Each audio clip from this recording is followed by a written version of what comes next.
When it was completed 2 years ahead of schedule in 1936, the Hoover Dam was the largest concrete structure ever built. This feat of engineering is located around 30 miles from Las Vegas. It was built using over 5 million barrels of concrete, and it stands at over 700 feet tall. The dam is capable of holding back nearly 10 trillion tons of water, and is a lifeline for much of southwestern America's water and power needs. The Hoover Dam provides around 4.2 billion kilowatt hours of electricity per year from the huge generators positioned at either side of the dam, and the massive turbine generators inside the dam that funnel water through and generate the immense power needed across Nevada and California. The dam was made using a gravity arch design and is held in place by the weight of the concrete in the structure, and the pressure of the surrounding water forces the dam into the ground and the walls. Plans for the dam stem right the way back to 1900, as the Colorado River's temperamental nature of flooding and drying up was making for inconsistent farming and living anywhere in the path of the river.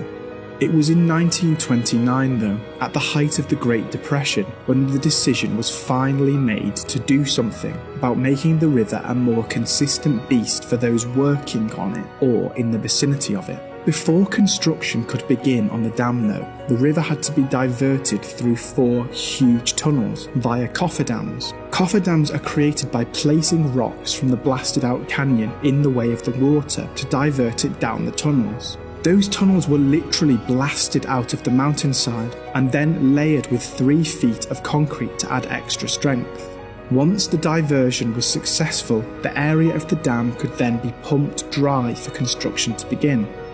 Workers known as high scalers would risk their lives climbing up and down and dangling on the cliff sides on ropes while drilling into the rock and loading it with TNT or dynamite to blast away the terrain. Once the blasting was done, it was up to the lowest paid workers, also known as the muckers, to get in and shovel the rocks and debris up for removal. Once the area was clear and ready to be built on, it was time to start pouring the concrete. If all the concrete had been poured at once into the shape of a dam, it would have taken over a century to dry and cure. So, a genius plan was hatched. Instead of pouring it all in one go, the concrete was poured in sections, with some as large as 15 square meters in size. They poured one section, let it dry, and moved on to the next. As the height of the dam increased, it made getting concrete up to the correct level before it began to harden more and more difficult. To get the concrete all the way up to the moulds, an overhead cable system was employed with huge buckets that could be filled with concrete and sent anywhere on site for faster pouring.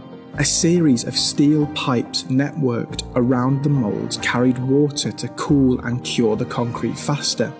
In total, some 85 million square feet of concrete and 583 miles of cooling pipe was used to construct the dam. Construction of the Hoover Dam brought people in from all over the country to work on the immense project. So many that the government had to build Boulder City in Nevada, especially for the workers. It wasn't an easy ride though. The hours were long and the bosses were tough, not to mention the overt dangers of working on a cliffside with explosives. The scalers who worked on the mountainside invented the very first hard hats by pouring tar on their hats and letting them dry. The idea was so popular that site managers and project leaders had them made by the thousand to protect the workers.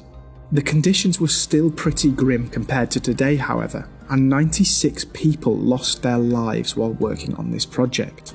There's even a story involving a father and son who both died on the project. After his dad died working on the site, the son had to get a job working on the Hoover Dam to pay for his funeral, and inevitably suffered the same fate as his father. Today, the dam finds itself in a spot of bother. Due to climate change, the water level of the dam is currently less than 40% of what it's capable of holding.